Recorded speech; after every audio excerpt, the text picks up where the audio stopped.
रुको जरा।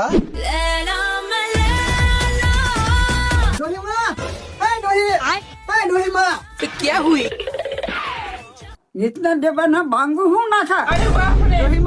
मारू मोवे व्यवहार नक्की થઈ ગયું.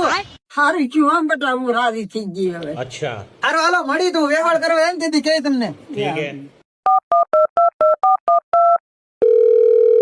हेलो હાલો તમે વ્યવહાર તો નક્કી કર્યું પણ છોકરો હાવ નકામો છે. ઈ દારૂ પીને ગટરમાં પીડા હોય નીચના ડેબાડો. ઈ છોકરો છે ને ભાઈ ઘરમાં ફજ્જા છોડી જાય. भगवान क्या जुल्म है ધ્યાન રાખજો ને કે તમારી છોડીની જિંદગી બગડી જાય. અમારે તો વરસાદ બહુ છે તમારે કેવો છે? क्या बड़ा खेल कर रहा तू?